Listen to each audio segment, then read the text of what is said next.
잡스병. 다소 독선적이고 신경질적이고 폐쇄적이지만 경영과 기획력에선 천재성을 보이는 스티브 잡스를 천재성 없는 사람이 따라하게 되는 상태를 일컫는다.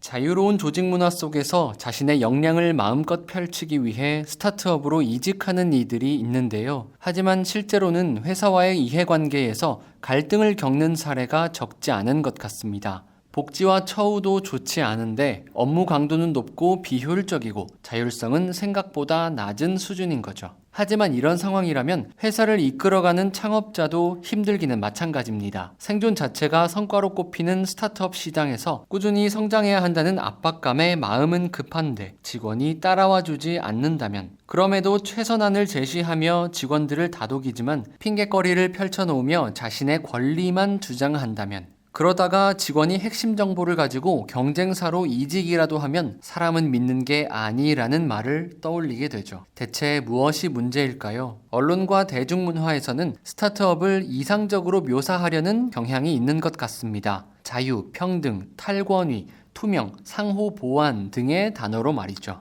하지만 이상과 현실 사이에는 괴리감이 존재하고 직원과 창업자 모두 상대방을 불신하는 경우를 심심찮게 찾아볼 수 있습니다. 특히 생존에 목매고 경쟁에 쫓기는 상황은 자칫 격한 갈등과 이기주의를 촉발시키기도 합니다. 다행히 성장을 하더라도 문제가 없는 건 아닙니다. 단기간에 조직이 커지면 채용 과정이 허술해질 수 있고 조직 문화가 무너질 수 있죠. 이 같은 점을 놓고 보자면 대기업보다 스타트업이 더 보수적이고 후진적일지도 모르겠습니다. 스타트업이 이 같은 상황을 극복하고 건전한 조직 문화를 만들기 위해서는 어떤 노력이 필요할까요? 몇 가지 제안을 드려볼까 합니다.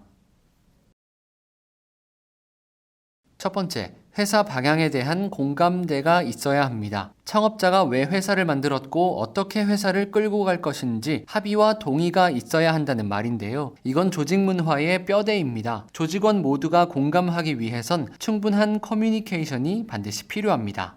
두 번째, 채용 과정에서 정보의 비대칭을 최소화합니다. 직원은 입사 지원 전에 회사 분위기와 창업자의 성향을 충분히 알아봐야 하고요.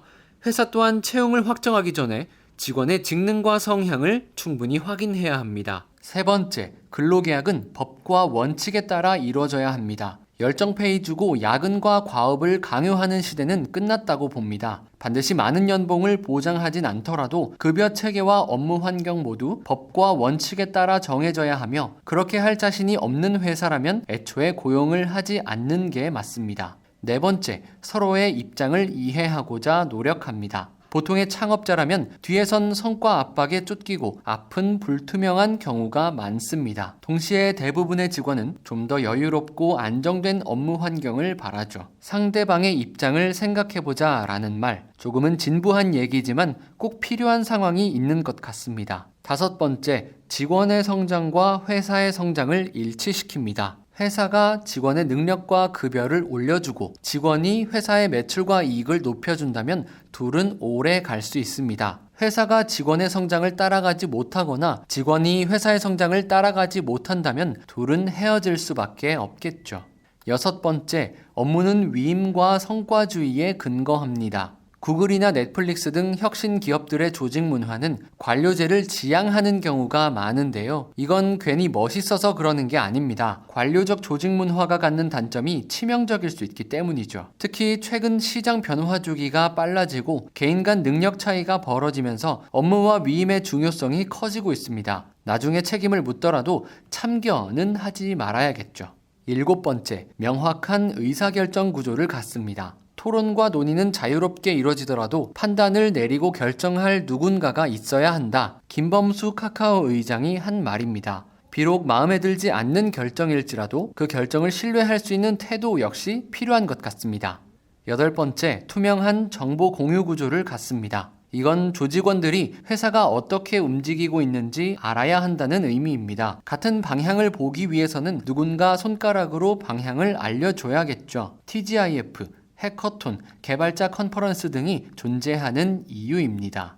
아홉 번째, 경영 및 인사 전문가를 영입합니다. 이미 거대 조직을 운영해본 사람을 영입하면 그 노하우와 방법론 역시 가져올 수 있게 됩니다. 스티브 잡스가 존 스컬리를 영입한 것처럼, 레리 페이지가 에릭 슈미트를 영입한 것처럼, 물론 전부 해피엔딩으로 끝나진 않았습니다만 지름길 중 하나라는 건 분명한 사실입니다. 10번째, 너무 빠른 조직 팽창을 경계합니다. 짧은 시간 내 덩치가 커지게 되면 채용 과정에 있어서 검증 작업이 허술해질 수 있고, 이는 건전한 조직 문화 형성을 방해합니다. 아무리 빨리 성장하더라도 어느 정도의 템포 조절은 필요하다는 의미입니다.